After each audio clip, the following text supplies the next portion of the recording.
একটা সময় ঘুরিয়ে গেলে আর কোনো কাজ করা যায় না। আমি সবাইকে বলবো যে দাদাকে নিয়ে যতটুকু পারেন, যার যতটুকু স্মৃতি আছে সেই স্মৃতিগুলো লিপিবদ্ধ করেন, লিখে ফেলেন। আমরা 1 সপ্তাহের মধ্যে বা 10 দিনের মধ্যে আপনাদের কাছ থেকে কালেকশন করব, এবং এগুলো দিয়ে যাতে অন্ততপক্ষে তার জন্য একটা কিছু রাখা যায়। যাতে গোলাপগঞ্জে অজামিল চন্দ্র নাথ নামে একজন মানুষ ছিল, যে অন্যের সন্তানদেরকে মানুষ করার জন্য স্কুল খুলেছে, অন্যের সন্তানদেরকে মেধাবী করার জন্য প্রতিযোগিতা করেছে, যে অন্যের সন্তানদেরকে সাংবাদিকতায় নিয়ে আসার জন্য, সাংবাদিকতার মাধ্যমে কল্যাণ করার জন্য, মানুষের কল্যাণ, মাটির কল্যাণ, এলাকার কল্যাণ করার জন্য উৎসাহিত করেছে। সেরকম একটি মানুষ আমরা ছিল, আমরা হারিয়েছি তাকে। তার স্মৃতিটুকু আমরা যেন ধরে রাখতে পারি এই স্মারক গ্রন্থের মাধ্যমে, এবং সেই স্মারক গ্রন্থ প্রকাশিত হলে আপনারা অবশ্যই সেটি পাবেন, এবং এর উদ্যোগ যারা নেবে তারা আপনাদেরকে জানাবেন। আরেকটি অনুষ্ঠান সম্ভবত তারা 26 তারিখে করছেন, আমাদের অ্যাসোসিয়েশন আছেন, তারাও করবেন, আরও অনেকেই করবেন। আমরাও সিলেটে অনুষ্ঠান করতে পারি, আমাদের অনেকের সাথে সিলেটে অনেক সম্পর্ক ছিল। আমরা এইটুকু বলবো যে অন্তর দিয়ে মানুষকে ভালোবাসবেন, আর সেই অন্তরের ভালোবাসাটা অজামিল চন্দ্র নাথ দেখিয়ে গেছেন বিদায়। তারা তার যেদিন তার শেষকৃত্য হয় সেদিন মানুষগুলো দেখেন নাই আপনারা, আমি দেখেছি। কি মানুষ চিন্তা করতে পারবেন না, সব দল মত শ্রেণী পেশার মানুষ এক জায়গায় এসে মিলিত হয়েছেন। এর কারণ একটাই, যে অজামিল চন্দ্র নাথ তার কর্মজীবনে সফল ছিলেন, ব্যক্তিগতভাবে মানুষের সঙ্গে সুআচরণ করতেন, মানুষের সঙ্গে সুসম্পর্ক রেখে চলতেন, এবং মাটি এবং মানুষের কল্যাণে কাজ করতেন।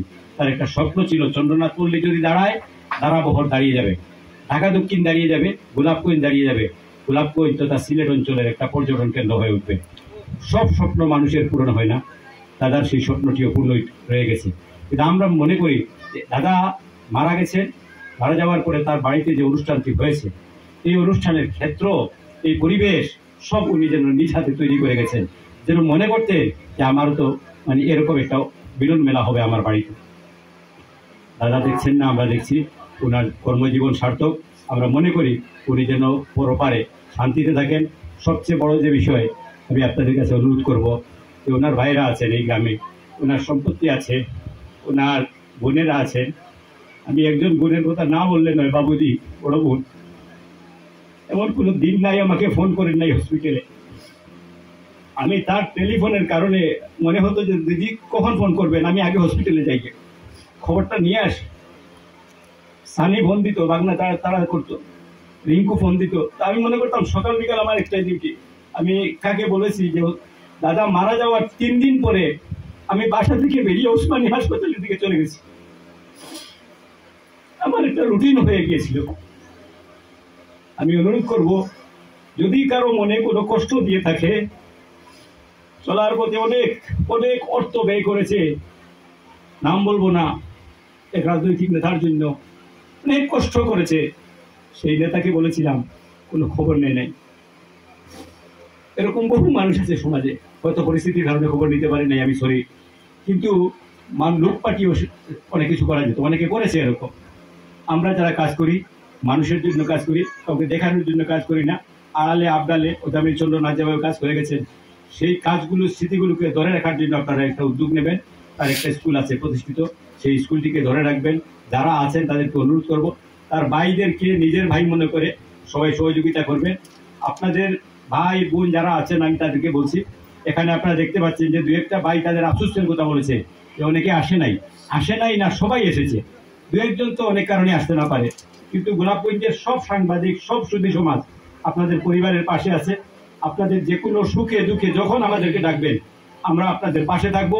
বিশেষ করে আমাদের যে বোনটিকে তিনি রেখে গেছেন, বৌদি, যিনি একজন শিক্ষক, সুকৃতি দেবনাথ, আমি আপনাদের কাছে অনুরোধ করব, আপনাদেরও তো বোন আছে, আপনাদেরও তো মেয়ে আছে, আপনাদেরও তো অনেক ভগ্নী আছে, ভাগ্নি আছে, ভাতিজি আছে। মনে করেন যে এই মেয়েটা সবার মেয়ে, সবার ভাগ্নি, সবার আপন। এই মেয়েটার থেকে এখন দুনিয়াতে কোনো অসহায় মানুষ নাই। এই মানুষটির পাশে যারা থাকবেন, যারা তার জন্য ভালো করবেন, উপরওয়ালা যদি বলেন, আমরা আল্লাহ বলি, আপনার উপরওয়ালা বলেন, অন্য কিছু বলেন, ভগবান বলেন, যাই বলেন, সৃষ্টিকর্তা সকলের জন্য মঙ্গল করবেন। অসহায় মানুষটিকে সাহায্য করবেন, তার মনের বেদনা দূর করার জন্য চেষ্টা করবেন, তাকে উৎসাহ দিয়ে তার বাকি জীবনটা অন্তত পক্ষে যেন আমরা সবাই মিলে, পরিবারে যারা আছেন সবাই মিলে যেন তাকে একটা সুন্দর জীবন উপহার দিতে পারি, সেই চেষ্টা করবেন। আর রিঙ্কু ভাই আমার আছো, আমার বড় দাদা আছেন, আমাদের বাবুদির হাজবেন্ড, আরো যারা আছেন সবাইকে বলবো যে যদি কোনো প্রয়োজন পড়ে